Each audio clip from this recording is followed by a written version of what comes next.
Sekali lagi, para pendiri Nahdlatul Ulama itu semuanya muridnya Syekh Abdul Hamid Asy-Syarwani.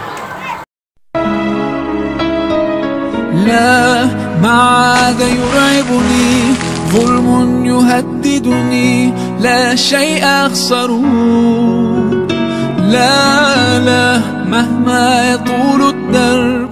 السلام عليكم ورحمة الله وبركاته. Waalaikumsalam warahmatullahi wabarakatuh. Alhamdulillah wassalatu wassalamu ala Rasulillah Sayyidina Muhammad ibn Abdillah wa ala alihi wa sahbihi wa mawalah. La hawla wa la quwwata illa billah, ma ba'd.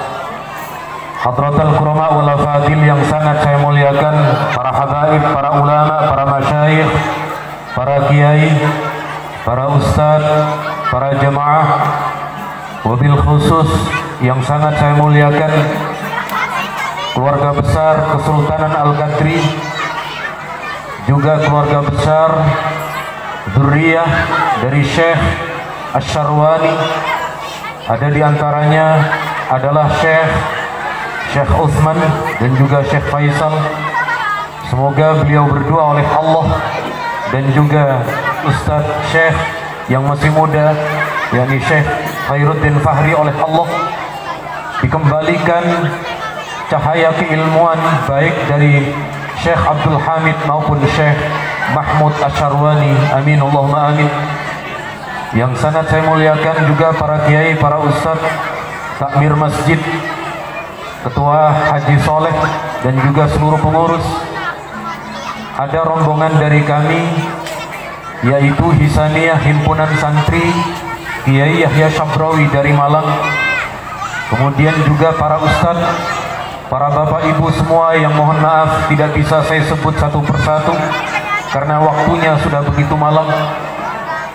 Saya malam hari ini agak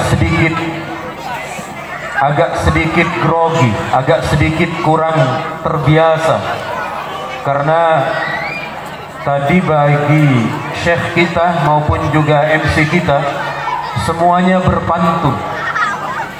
Saya di Jawa kurang terbiasa dengan berpantun, tetapi karena di sini terbiasa dengan pantun, izinkan saya juga berpantun. Ikan gabus, ikan lele. Sudah lama saya tidak makan ikan gabus dan ikan lele. Itu pantun model apa itu, Pak? Allahumma sholli ala Muhammad. Itu bukan pantun namanya, tetapi menggambarkan malam ini ada yang mungkin belum makan sehingga yang terbayang-bayang adalah ikan gabus dan ikan lele. Allahumma sholli ala Muhammad.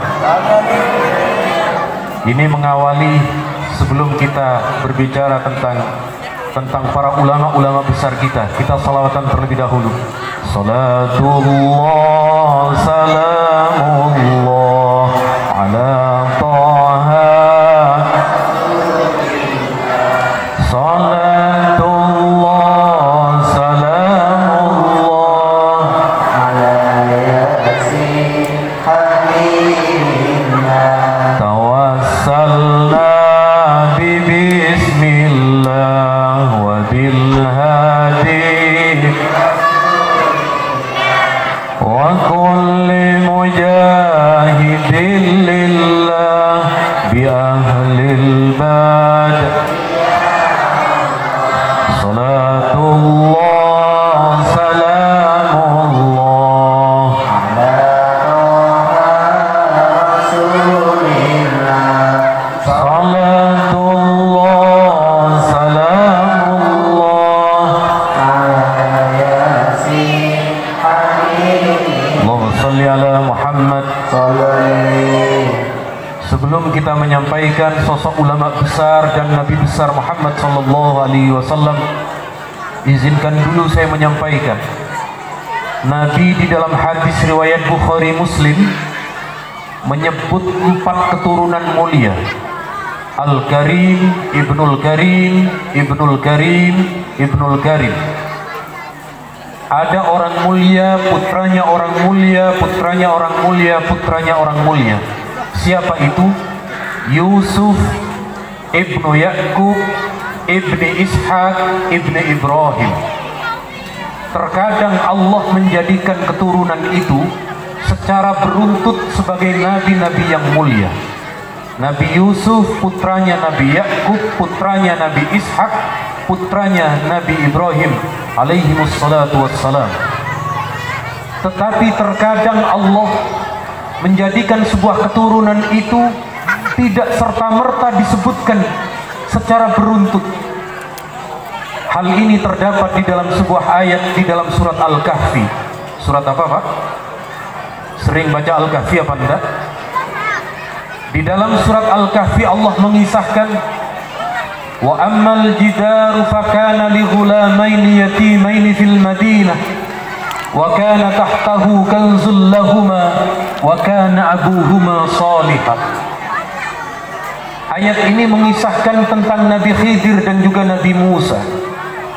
Ketika kemudian Nabi Khidir berkata kepada Nabi Musa, wahai Khidir, tembok ini, tembok yang hendak akan roboh kemudian oleh Nabi Khidir ini ditegakkan kembali, adalah milik dua anak yatim yang berada di kota. Di bawah tembok itu ada harta karun, ada harta melimpah, dan Allah hendak memberikan kepada kedua anak yatim itu, dan bapak moyang mereka adalah orang-orang yang soleh. Allahumma sholli ala Muhammad. Di dalam ayat ini kalau panjenengan buka beberapa tafsir, yang dimaksud itu bukan ayah kandung, tetapi ayahnya ayah dan seterusnya.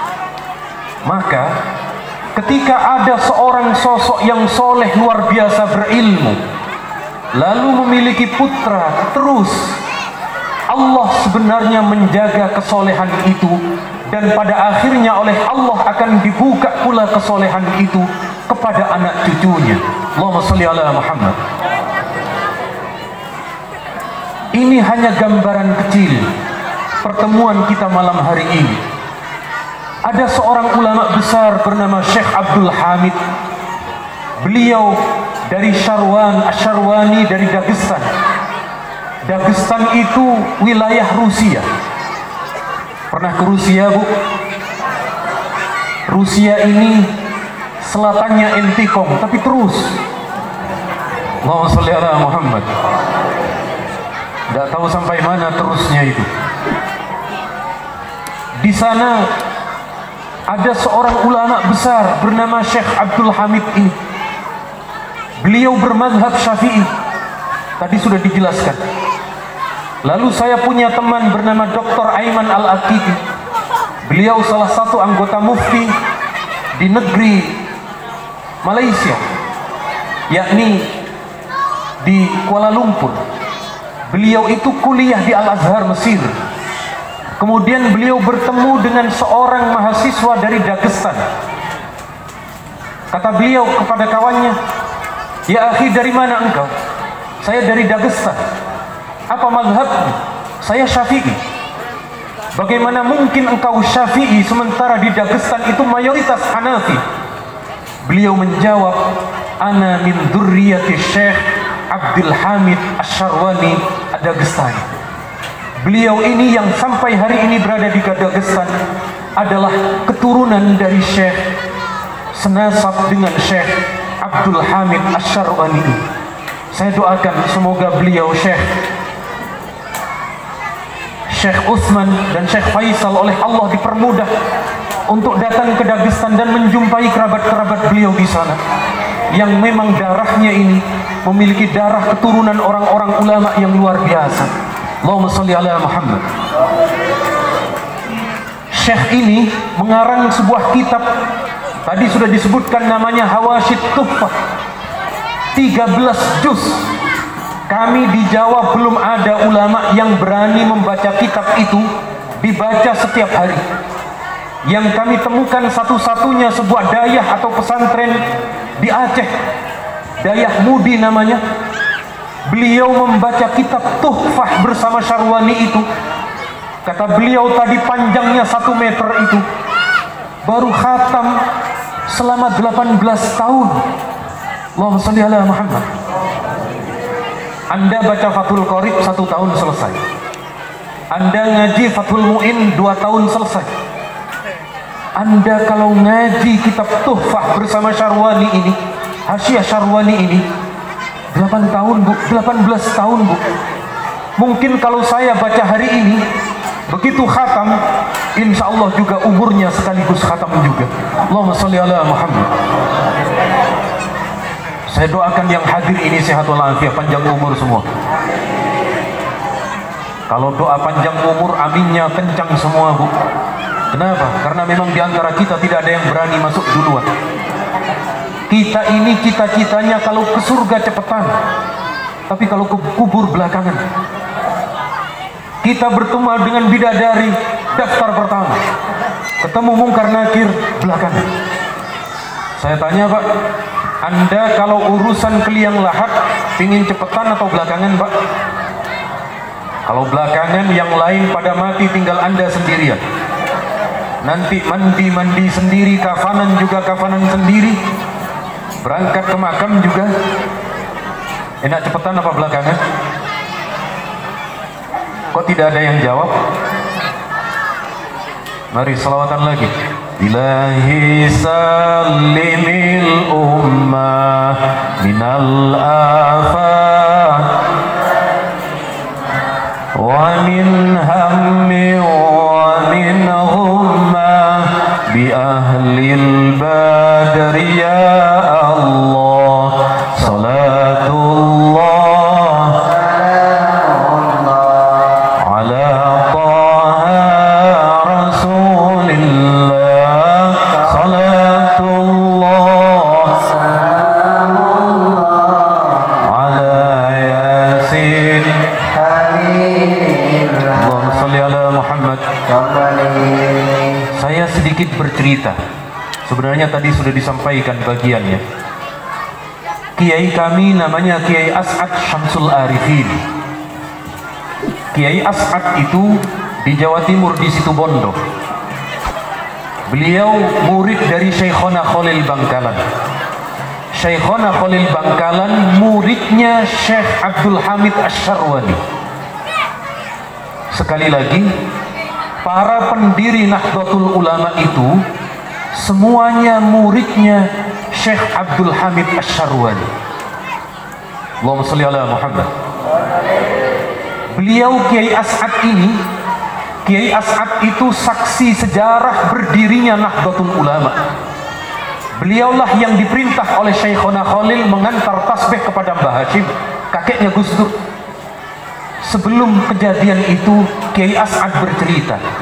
Kata beliau, Sunan Ampel bermimpi didatangi Rasulullah sebelum beliau hijrah ke Indonesia.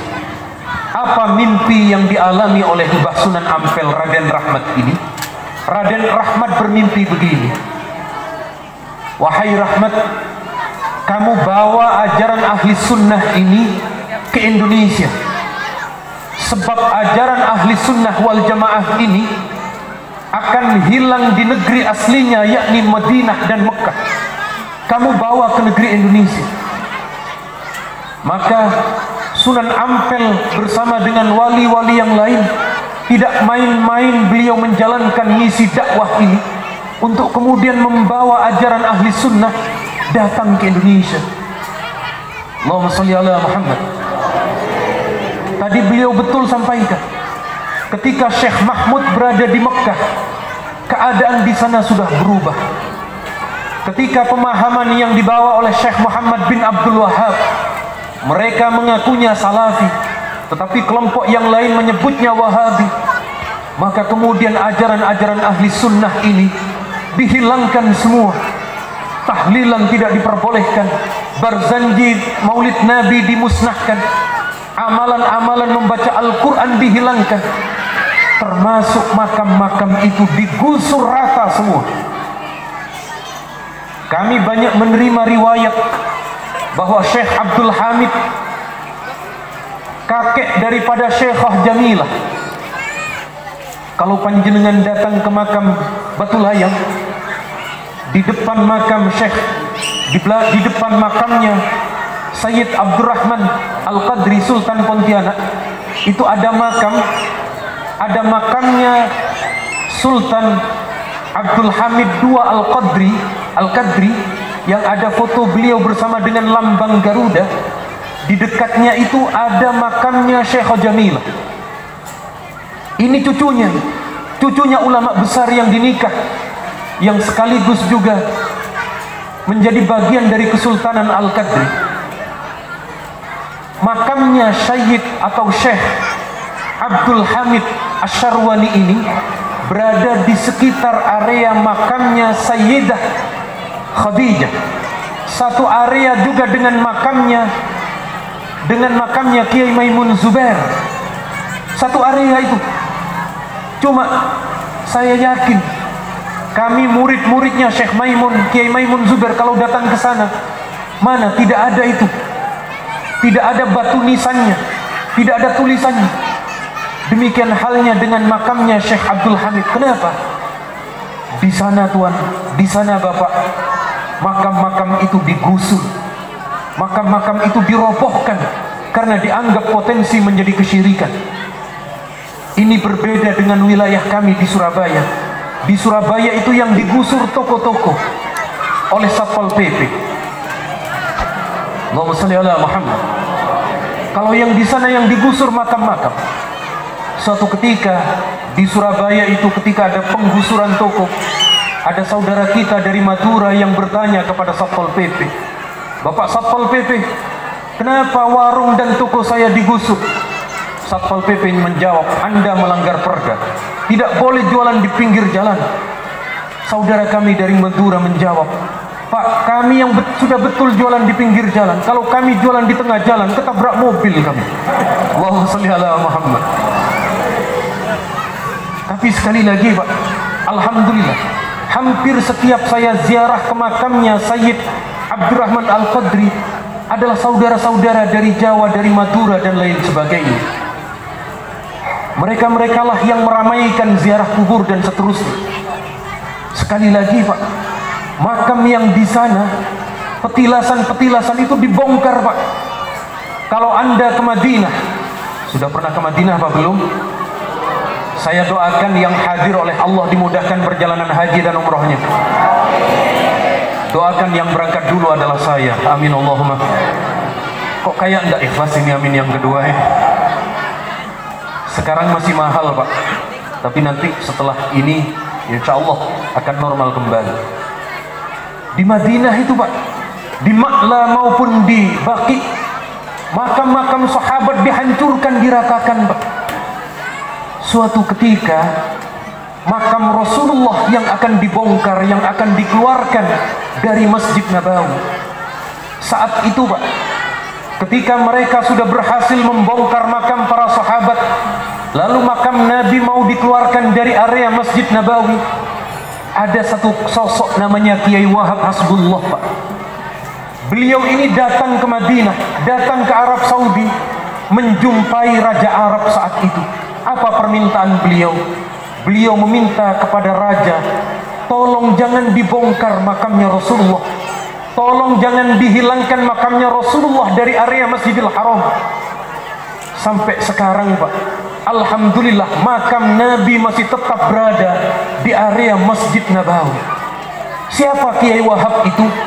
Kiai Wahab itu Pak, pendiri Nahdlatul Ulama, murid daripada Syekh Ahmad Zaini Dahlan dan murid daripada Syekh Abdul Hamid Asyarwani. Allahumma shalli ala Muhammad. Jadi Pak, kalau Anda ke Madinah, ke Masjid Nabawi, Anda pasti berziarah ke makam Rasulullah. Makam itu tetap berdiri karena makam itu dijaga Pak, karena makam itu dilestarikan Pak. Dan kita tahu ini makam Rasulullah, kita wariskan terus kepada anak-anak kita.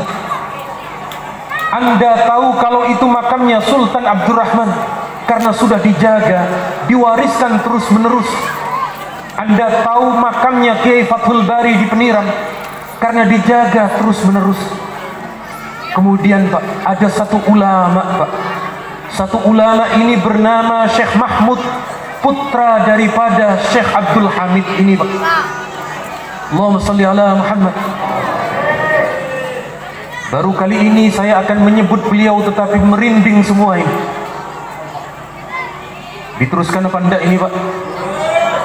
Dilanjutkan apa enggak, Pak? Kalau kaki saya kram, kira-kira ada yang bersedia mau memijat apa enggak nanti, Pak? Allahumma sholli ala Muhammad. Cuma bercanda Ustaz.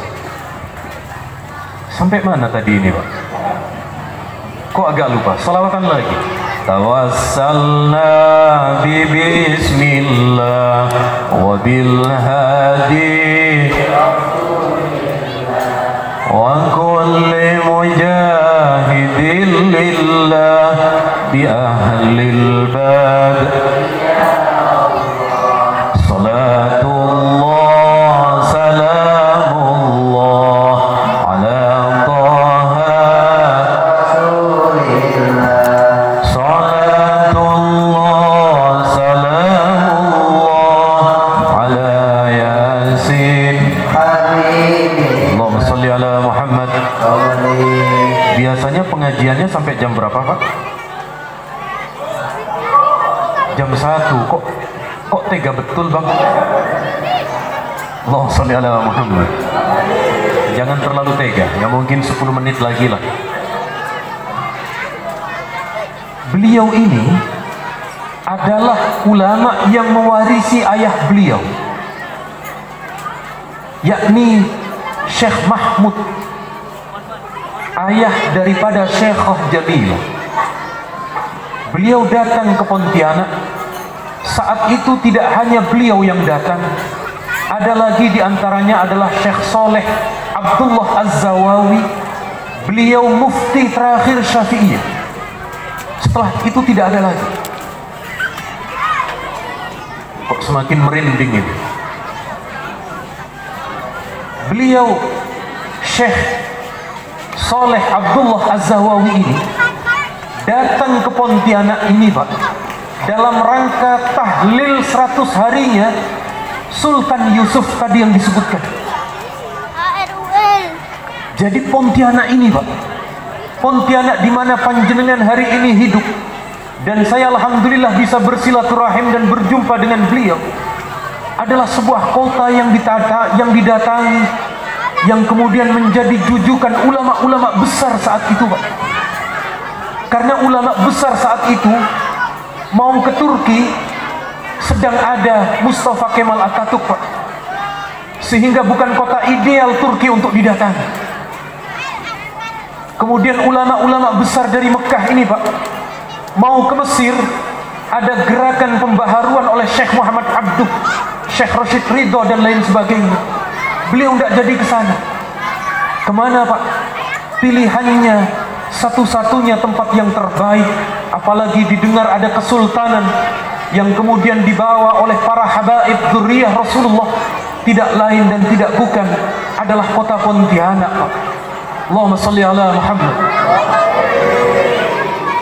Ulama besar bernama Syekh Mahmud bin Syekh Abdul Hamid ini, Pak, makamnya setelah saya cari pertama dengan Ustadz Ginanjar di area makam Batu Layang, tidak ketemu, Pak. Tidak ada yang tahu saat itu. Kemudian beliau mencari dengan Ustadz Khairuddin, juga belum tahu, karena kami saat itu minim petunjuk. Tetapi setelah disebutkan oleh Syekh Utsman dan juga Syekh Faisal ini, Pak, kemudian menjadi terang benderang bahwa makam beliau itu ada di makam Gang Meliau. Ada yang tahu, Pak? Meliau. Sudah jelas apa tidak, Pak? Mohon maaf, makam beliau tidak terawat, Pak. Kalau ada di Jawa, Pak, kalau ada di Surabaya, Pak, sudah kami bangun itu, Pak. Ulama besar itu, Pak. Kenapa? Dari sinilah cikal bakal kita hari ini bisa bermaulid, kita bisa menjalankan ajaran Islam, Pak. Maka sebenarnya sudah saya dengar dari Ustadz Khairuddin bahwa makamnya Syekh Mahmud itu akan direnovasi dan dibangun. Tapi tolong Syekh, izinkan kami juga ingin mendapatkan bagian dari pahala itu. Bagaimana caranya? Kami turut menyumbang. Hari ini mohon maaf kalau ada remaja masjid, ada ndak sukarelawan remaja masjid yang membawa surban? Saya awali dengan sedekah saya. Yang ada di kantong saya keluarkan. Ibu-ibu ndak usah berat-berat. Kalau lupa ndak bawa uang, antingnya, jangan-jangan anting, Mbak. Nanti saya yang dimarahi sama bapak-bapaknya. Kalau tidak punya ndak apa-apa, seadanya. Anda bawa 10.000 silahkan. Anda bawa 50.000, monggo silahkan. Sekali lagi, ini adalah bagian partisipasi kita bahwa di sini ada seorang ulama besar bernama Syekh Mahmud itu, dan tolong di sini ada santri-santri dari Malang, Syekh. Ini ada Ustadz Rubai, minta kesediaan Anda berdiri, Ustadz Rubai. Ada Ustadz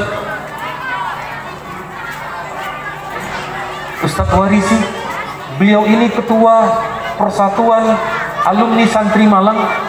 Dan Ustadz Warisi, ada sesepuh namanya Ustadz Haji Fauzi, mohon untuk berdiri Ustadz. Beliau ini sesepuh kami.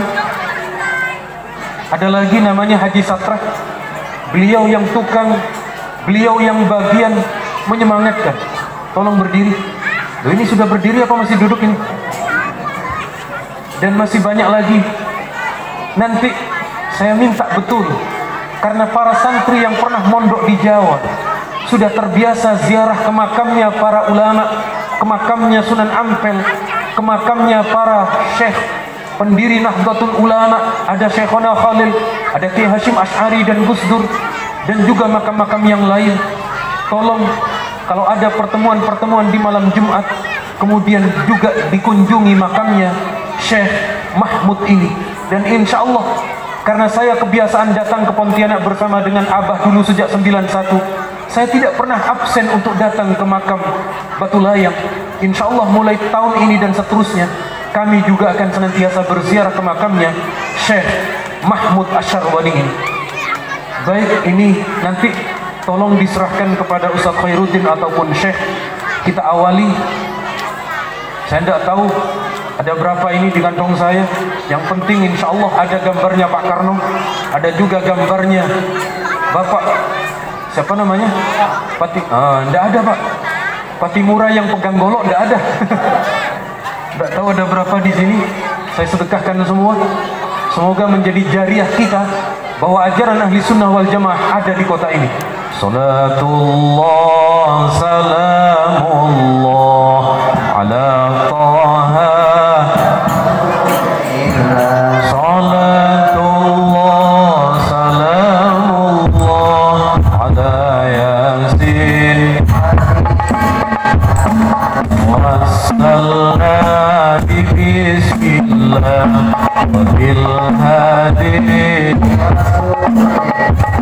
wa kulli mujahidin lillah bi ahlil bad. Salatullah salamullah ala Taha Rasulillah. Salatullah ala Yasin. Ilahi salimil ummah minal afati wan niqmah wa min hammi wa min ummah bi ahlil bad. Wa salli ala Muhammad. Kenapa perlu kita bangun, Pak? Teladan kita Rasulullah. Makam Nabi itu dibangun, ditinggikan, Pak. Karena beliau Syekh Mahmud ini adalah mazhab Syafi'i, maka di dalam mazhab Syafi'i itu, kalau ada makam ulama di tengah-tengah makam wakaf, boleh dibangun li ihya'iz ziyarah wat tabarruk, untuk menghidupkan kembali kebiasaan kita berziarah dan mencari keberkahan dari Allah di makam-makam para ulama itu. Sekali lagi saya mohon, kemudian nanti Ustadz Khairuddin, Syekh Utsman dan keluarga, tolong beritahu bahwa di sini ada makam ditulis, kemudian ada petunjuk makamnya, agar orang-orang yang kemudian dahulu mengagumi sebuah karya yang luar biasa besarnya, Hawa Syekh Syarwani, itu tidak semua orang, Pak. Tidak semua orang mampu mengarang itu, Pak. Hanya beliau. Itu pun beliau selesai mengarang 2 tahun setelahnya beliau wafat, Pak. Itu anugerah luar biasa dari Allah. Sekali lagi, tolong nanti kawan-kawan saya, alumni-alumni dari Madura, karena hampir dari Madura, dari Pondok Sarang, dari Pondok Sidogiri, itu tidak lepas dari kitab Syarwani itu, Pak. Hukum jual beli online, penjelasannya ada di dalam kitab Syarwani. Kebiasaan kita tajdidun nikah. Ada orang suami istri sudah 10 tahun menikah, lalu tajdidun nikah, membaharui nikah. Penjelasannya ada di kitab Syarwani. Bagaimana hukum kita mengirimkan pahala, ada di kitab Syarwani. Sekali lagi, Pak, sekali lagi, panjenengan selama mengaku ahli sunnah, yang kemudian memang dulu betul isyarat dari mimpinya Sunan Ampel, bahwa ajaran ahli sunnah yang ada di Mekah itu sekarang sudah berpindah, maka tempatnya adalah negeri kita, negeri Indonesia. Allahumma salli ala Muhammad. Tidak terasa, Pak, sudah 2 jam saya berdiri, maka saya mohon maaf yang tak terhingga, sebab kalau saya berdiri terlalu lama nanti khawatir dituduh macam-macam. Sekali lagi, kalau sudah nanti kotak itu, kotak apa namanya itu sudah selesai, saya serahkan sepenuhnya. Ini sedekah dari umat, dari warga muslim ahli sunnah wal jamaah di Pontianak untuk renovasi pembangunan makamnya Syekh Mahmud. Kenapa, Pak? Sebab kami kelak ketika tidak ada dari orang tua kami, ini yang terakhir, Pak, Allah berfirman begini, walladzina amanu wattaba'athum dzurriyyatuhum biimanin alhaqna bihim dzurriyyatahum. Kelak, kata Allah, kalau ada orang-orang beriman masuk surga, lalu anak cucunya juga beriman, Allah pertemukan di dalam surga bersama dengan mereka. Kemudian kalau Syekh Mahmud, Syekh Abdul Hamid Asyarwani sudah masuk surga, insya Allah keturunannya akan diikutkan, Pak. Ini namanya dzurriyah bin nasab, keturunan karena nasab. Lalu apakah kita bisa ikut dengan mereka? Bisa, Pak. Namanya dzurriyah bis sabab. Kalau kita memiliki kecintaan kepada Syekh Asyarwani, kecintaan karena ilmu, karena mempelajari kitab-kitabnya, maka kita ini diakui atau tidak oleh beliau, kita ini adalah anak cucu beliau bis sabab. Karena sabab, yaitu sabab ilmu, karena kita mempelajari kitab-kitab beliau, karena kita cinta dengan beliau dan makamnya. Insya Allah kelak ketika beliau dimasukkan ke dalam surganya, kita akan dipertemukan seperti hari ini di dalam surga Allah. Amin, Allahumma amin. Sekali lagi mohon maaf, Pak, karena semakin malam saya semakin bergetar dan tidak mampu untuk saya teruskan, maka saya cukupkan sekian biar diteruskan oleh dzurriyyah-dzurriyyahnya. Mungkin bagi Anda yang malam ini belum bisa menyumbang dengan dana, nanti ketika ada renovasinya, panjenengan bantu, Pak, 1 pickup batu bata, 1 pickup semen, 1 pickup apalagi, Pak, pasir. Kalau tidak punya semennya, pickupnya saja di bawah, Pak. Kalau tidak punya pickup, lalu pickupnya mogok, Anda dorong itu sampai ke makam itu untuk kemudian benar-benar membantu dan benar-benar terlibat terhadap makam ini. Dan apa yang saya lakukan ini, Pak, saya hanya sekedar meniru guru saya, yakni Habib Lutfi. Kata Habib Lutfi, hanya dengan membangun makam-makam itu, kita menghidupkan ajaran ahli sunnah untuk anak cucu kita kelak. Amin, Allahumma amin. Sekali lagi saya mohon maaf yang tak terhingga. Kalau ada kelancangan, kalau ada tutur kata yang tidak berkenan, Anda tidak setuju dengan saya, silahkan dicaci maki. Saya akan rela menerima itu, Pak. Sebab ini bagian dari kecintaan kami terhadap para ulama dari mazhab Syafi'i, khususnya dzurriyyah Syekh Asyarwani. Mohon maaf yang tak terhingga. Hadanallahu wa iyyakum. Assalamualaikum warahmatullahi wabarakatuh.